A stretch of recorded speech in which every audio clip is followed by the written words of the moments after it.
We're going to start a new unit today about chemical reactions. We're going to end with balancing chemical equations, but today we're just talking about word equations. But before we can get to word equations, we have to explain what a chemical equation looks like. So this is what a typical chemical equation looks like. You have your things that are reacting together. Then you have your thing that is being made. In this case, hydrogen, H2, plus oxygen, O2, are reacting together, and you are making water. You also have some numbers in here. You have what we call our coefficients, and we have what you call your subscripts. We've seen the subscripts before. Those are the little numbers next to your element. That tells you how many of each of those elements you have. 2 hydrogens, 2 oxygens, 2 hydrogens, 1 oxygen. Then you have your coefficients. Those are the things that you have in the front that are big. They're the same size as your element, and that is used to balance your equations. And we'll talk about that more a little bit. But just know going in the future to keep track of what are your subscripts and what are your coefficients, because they are different. Coefficients can change, subscripts cannot. Okay, so why do we have these coefficients? That's for balancing equations, and that's due to the law of conservation of mass. In a chemical reaction, matter is neither created nor destroyed. So what does that mean? That means that if you start off with 5 hydrogen molecules, you better end up with 5 hydrogen molecules. You have to keep track of the things you started with, because you have to end up with the same amount. They might be in a different organization. They might be bonded to different compounds, but you need to keep track of them. So the number and types of atoms going into a reaction must be the same as the number and types of atoms coming out. Okay? And if an equation obeys the law of conservation, it is balanced. And we're going to talk about balancing in two more classes from now. Okay? So a chemical reaction is the process through which one or more substances are changed into one or more new substances. A chemical reaction occurs. There's some chemistry that happens. You start with one or more things, and something occurs for it to change. They react together, they come together, they break apart. Something happens, and you make something new. A chemical reaction, you start with one thing, and you end up with something new. Okay? So just to kind of discuss what some vocabulary. Your reactants are the things that you start with, the things that are coming together. Your products are what you end up with. It's your products, your final results. You can have multiple reactants, and you can have multiple products. If you have multiple reactants that are coming together, then you put a little plus sign between them. The little arrow, we call it a yield sign. Your reactants yield your products.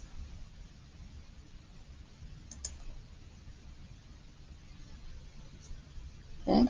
Your chemical equations, what we just showed, shows you the materials involved, using symbols, we're not going to use words, in a chemical reaction, and how much the relative amounts of those materials are in that reaction. And we'll be keeping track of that. And we know how much there is in there because we know how much we put in, and we know the ratio of what we started with versus what we end with. And that's that balancing part we talked about. Okay, so here, we started off, this is a balanced equation. We started off with 4 hydrogens. We have 2 of them, but we have 2 of these H2s. We have 2 of them. So that's 4 hydrogens. And on this side, we have 2 times 2, 4 hydrogens. On this side, we have 2 oxygens. And on this side, we have 1 oxygen, but there's this big coefficient kind of distributed in. That means we have 2 oxygens. That is balanced. So this is a chemical equation. All chemical equations have to be balanced to be written correctly. We will talk about balancing later and how to do it, but just know that chemical equations need to be balanced. It shows the chemical makeup before, how you started. You started with a hydrogen by itself, an oxygen by itself, or 2 hydrogens by itself, and 1 oxygen by itself, and you ended up with 2 waters. So it shows you the chemical makeup before the reaction, the reactants coming together to form a product. Okay. So chemical equation describes a chemical change. This is just review real fast from what we just talked about. This is another example of a chemical reaction. We have silver plus hydrosulfuric acid, giving you silver sulfide and hydrogen. See the names I'm using? You need to know how to name things. That's what the last unit was about. So you notice here you have, on your reactant side, you have 2 silvers, you have 2 hydrogens, and you have 1 sulfur. This hydrogen and this sulfur are bonded together, but you still have 2 hydrogens and 1 sulfur.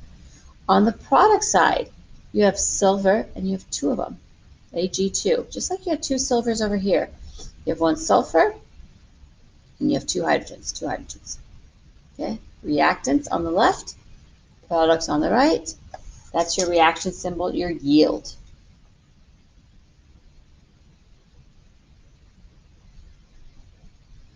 So again, the reactant is the part of the chemical that you start with before the reaction. The chemical or chemicals, the things that are reacting together. What you start with is your reactant. What you end up with, it's on the left side of the equation usually, but more important than that is remember, see which way the arrow is going. It's on the tail end of the arrow, not the head. It's written on the left side of the equation. The product is what you end up with. It's the new thing you have at the end.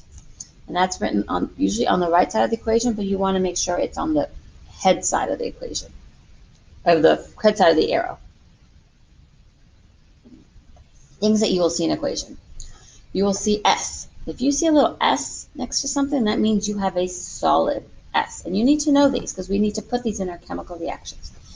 If you see an L, that means you have a liquid. Basically, a solid that melted is a liquid. Ice that melts is a liquid. If you see a little G, that means you have a gas. And a lot of times you see aqueous. You see this a lot when you're talking about acids. Aqueous, remember, means that you have been dissolved in water. So if it's a solid that has been dissolved in water, it is aqueous. It's not liquid because that solid didn't melt. It is aqueous. It's water and salt and a solid dissolved together. So these are different chemical reactions. We're going to learn about many different ones, but just so you kind of know what they look like. You can have a reactant A plus a reactant B to make something new, C. Sometimes you call that AB together. A plus B giving C. This is called a combination reaction.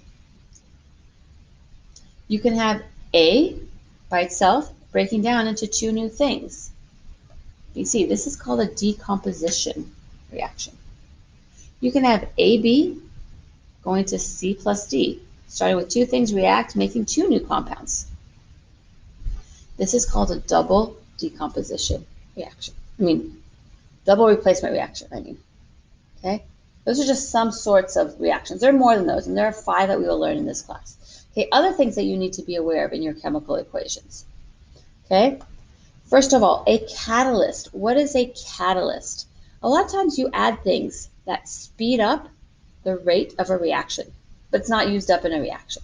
Kind of like if your mom says to you, clean up your room, you maybe are going to take your time to do it.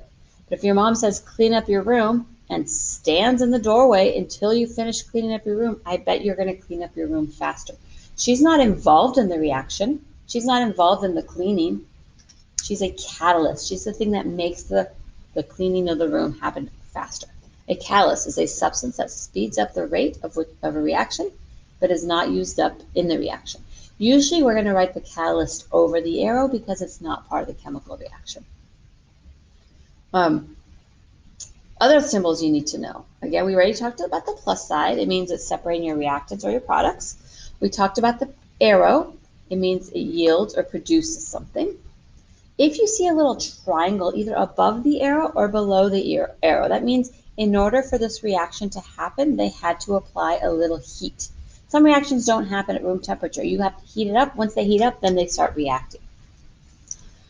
If you have a catalyst, again, you put it over the arrow. Here is a catalyst, MnO2. It is written over the arrow. It's not used up in the reaction. It's not used up in the reaction, but it's part of the reaction because it speeds it up. You can have reversible reactions. In other words, You go from your reactants to products, and now that your products can go back to reactants in different situations. We don't talk a lot about reversible reactions in this class. However, you need to be aware of them. And if you have a reversible reaction, you're going to have two arrows, one going in each direction. Sometimes they'll look like half arrows, kind of like those half arrows that we did for our orbitals. Sometimes you'll see them written like that as well. And then we already talked about our solid, liquid, gas, and aqueous. Okay, so your chemical equations can be written as word equations or formula equations. What you're used to seeing, what I've shown so far, are formula equations. But sometimes you have word equations. You have word problems that you need to convert into formula equations. And that's what we're going to do today. Your formula equations can be balanced or unbalanced. For them to be correct, they should be balanced. And we will talk about that later. Today we're going to do unbalanced because we haven't learned how to balance yet. Okay, a word equation only shows you what materials are involved in the chemical reaction. It doesn't tell you how much of them. It's just saying these are the things that are involved. And from that word equation, you need to convert it into a formula equation. So for example, this would be in a word equation. Hydrogen gas burns an oxygen gas to produce water. So what's going on here? Your hydrogen and your oxygen are reacting together to produce. That means yield. You want to look for words like this. To produce, makes, yields. That's going to tell you where your arrow goes. Okay? Your word equations do not tell you how much is being used. So this would be another word equation. This is almost written like a formula equation. It's not just a word problem. It's saying iron plus oxygen gives you iron 3 oxide. But this isn't super useful. We'd rather have it in symbols so we can see how things look on each side. So you would want to convert this into a formula equation. You would write, what is iron?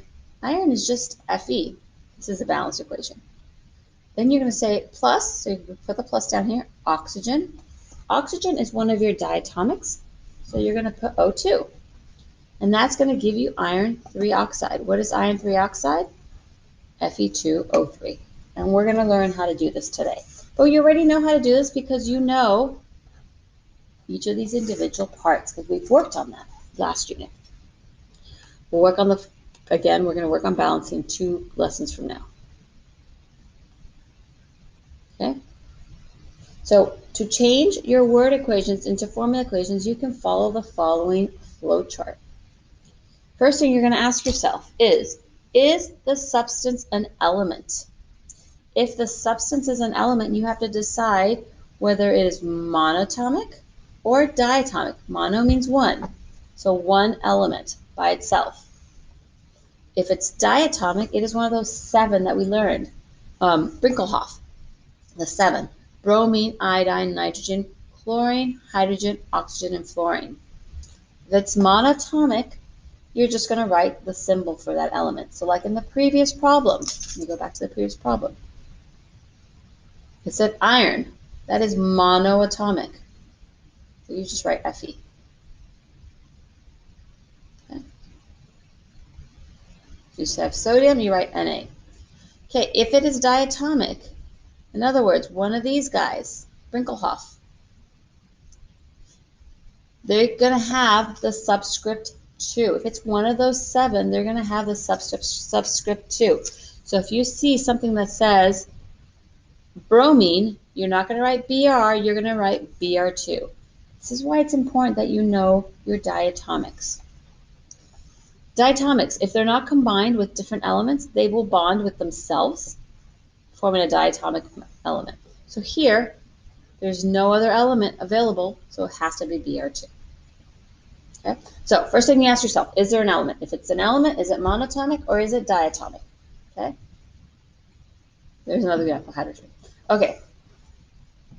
If the answer is no, it's not an element, is a substance a compound? If the substance is a compound, you have to decide whether it is ionic or molecular, like we were doing before. Remember, ionic is metal plus nonmetal, or cation plus anion. And if you have an ionic compound, you need to balance your charges or crisscross or do whatever it is you need to do. So you need to know your charges. For example, if a problem says calcium chloride, you need to know that calcium has a charge of +2. You can read that off your periodic table. Chloride is Cl and it has a charge of -1. So you need to balance your charges or you can crisscross. You get CaCl2. If you are molecular, in other words, if you are covalent, that's a nonmetal plus a nonmetal, you're going to use prefixes for your subscripts. So this is the easy one. For example, if it says dinitrogen tetroxide, you're just going to write dinitrogen is 2 nitrogens and 2, dinitrogen, tetraoxide, that's 4 oxygens, O4. Okay? Ask yourself, is it an element? If it's an element, is it monatomic or diatomic? If it's a compound, you ask yourself, is it ionic or molecular? If it's ionic, you balance your charges. If it's molecular, you use your prefixes to tell you how much, to tell you your formula. Okay, so let's put all that together. Convert these into formula equations, and we're not going to worry about balancing. We have sodium chloride plus fluorine to give you sodium fluoride plus chlorine. Okay, let's start with the first one. Is sodium chloride, this is one word, there's no plus in between them, so those guys go together. Is it an element? No, because it's two things, sodium chloride. Okay, so next, is it a compound? Yes. Is a compound ionic or is it covalent? It is ionic. Sodium is a metal. So we're going to worry about the charges for sodium. We know that for sodium chloride, we know that sodium has a charge of +1. We know that chlorine has a charge of -1. So if you were to put those together, you get NaCl. Okay, next one, plus, so we put the plus down. Now we're looking at just fluorine. Fluorine, is it an element? Yes. Is it monoatomic or is it diatomic? Well, it is diatomic. It's one of those 7. Brinkelhoff. So when you see fluorine, you're going to write F2. It's important you write F2. Okay. So now we've done fluorine. Now let's bring our arrow down because that's the next thing. Now let's look at sodium fluoride. Is it an element? No, it's sodium fluoride. Is it monatomic? Is it ionic or covalent? This is ionic. It's got sodium in it. So we're worrying about our charges. Na plus, F minus. Crisscross, balance your charges, whatever you prefer. You get NaF. Plus chlorine. Is this an element? Yes. Is it monoatomic or diatomic?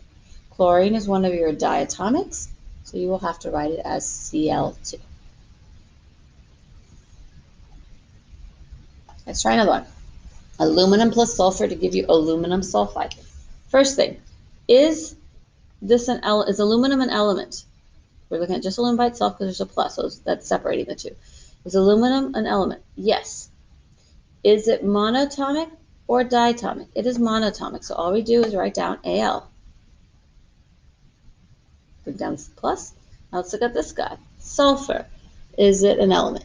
Yes. Is it monatomic or diatomic? It is monatomic, so we just write an S. Now bring down the arrow.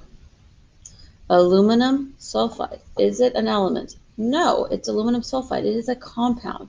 Is that compound ionic or covalent?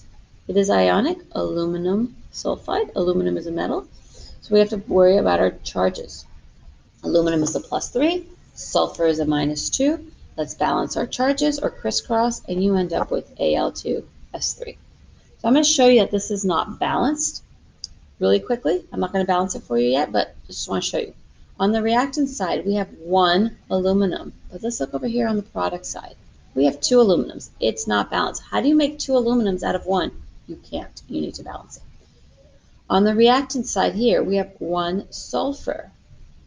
On the product side, we have 3 sulfurs. That's not balanced. You can't make 3 sulfurs out of 1. We need to balance it. Just things to keep in mind of. Okay, let's try another one. Zinc sulfide. Zinc sulfide. Is it an element? No, it's a compound. Is it ionic or covalent? It is ionic. So we have to balance our charges. Zinc is one of those transition elements, that has a fixed charge, and you need to know that charge. Zinc has a charge of +2. Sulfur has a charge of -2. If we crisscross and reduce, or if we balance our charges, we get ZnS for zinc sulfide. I'll bring down the plus sign. Is magnesium arsenate a metal? Nope. Sorry, an element? Nope. Is it ionic or covalent? It is ionic, so we're balancing our charges. Magnesium is an Mg2+. Oh, arsenate ends in ATE. So you're going to have to pull out your polyatomic ion sheet and look up to see what arsenate is. When you do that, you see you have Mg2+ and you have ASO4 3-. Crisscross, balance your charges, you end up with an Mg3ASO4 2. Okay? Bring down your arrow because that's the next thing. Zinc arsenate is a compound. It is ionic. Zinc's got a charge of +2. We know arsenate's got a charge of -3. Crisscross, you end up with a Zn3 ASO4 2. And you have magnesium sulfide. And it's ionic, Mg2+, sulfur 2-, magnesium sulfide, MgS. To balance your charges or crisscross and reduce. Okay, why don't you pause the video and try to do this one. Okay, so when you do this one, you should get an Na plus an O2, it's a diatomic, oxygen's diatomic, to give you an Na2O. Na2O.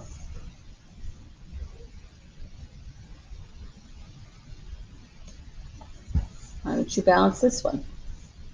Or sorry, why don't you do this one? Pause your video and try this one. Okay, first here we have a CO. Sorry, a Cu, that's copper. It's an element by itself. It's not one of your diatomics. Plus silver nitrate. Silver is a +1. Nitrate's a -1, so you get an AgNO3 to give you a copper 2 nitrate. Copper's got a charge of +2. Nitrate's got a charge of -1, so you end up with a Cu parenthesis NO3 parenthesis 2 plus silver. Let me show that one on the dry erase board. Okay, here's copper silver nitrate. First one, is this an element? Yes, it is an element. So all we're going to do, and it's monatomic, is right, just copper. Then we're going to bring down the plus sign. Silver nitrate. This is an ionic compound, so we're worrying about charges. We know that silver is one of those Zach elements that we talked about earlier, the transition elements that have fixed charges. Silver has a charge of +1. Nitrate is one of your polyatomics.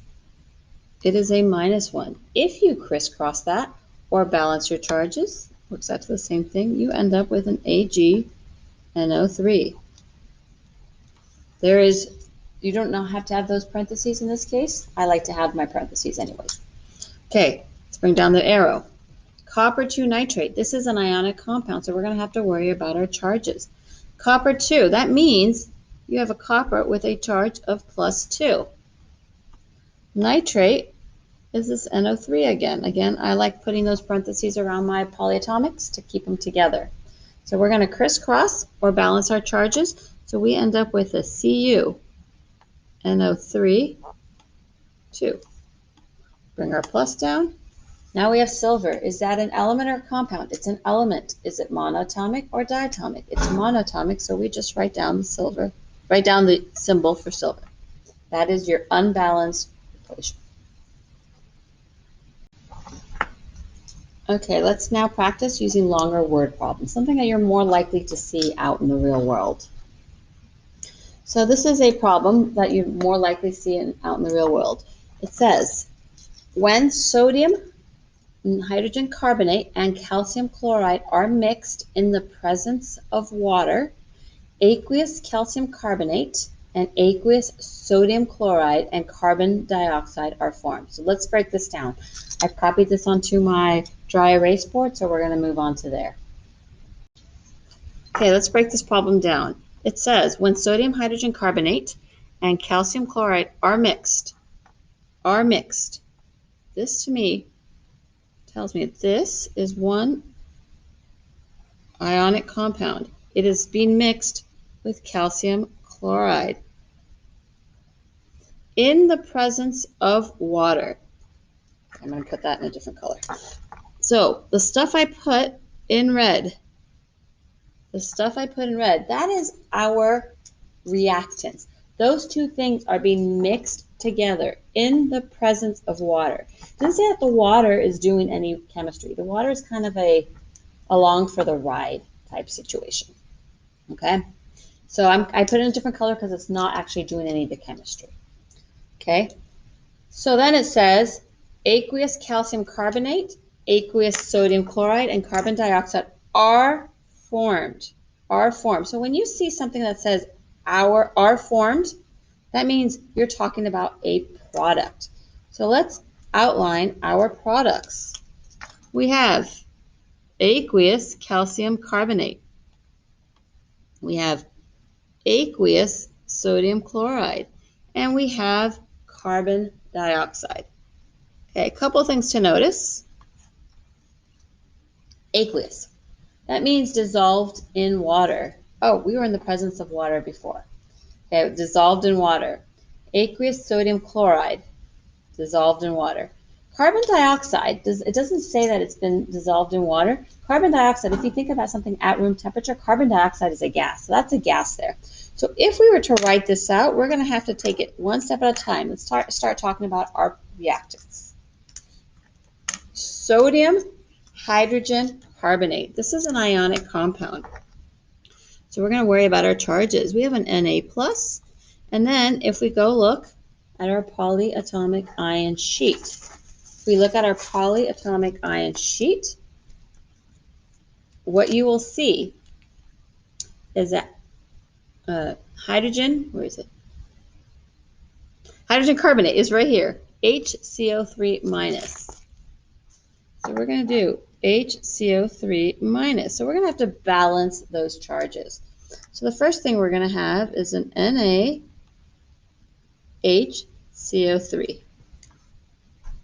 Okay. This is a solid. These are in the presence of water. They were mixed. You mix the salt. Okay. Then you have calcium chloride. This is a Ca2 plus and a Cl minus. Put those together. You get CaCl2. This is also a solid.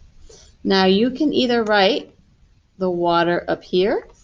That's the next part. Are mixed in the presence of water because water is not really involved other than mixing those in water.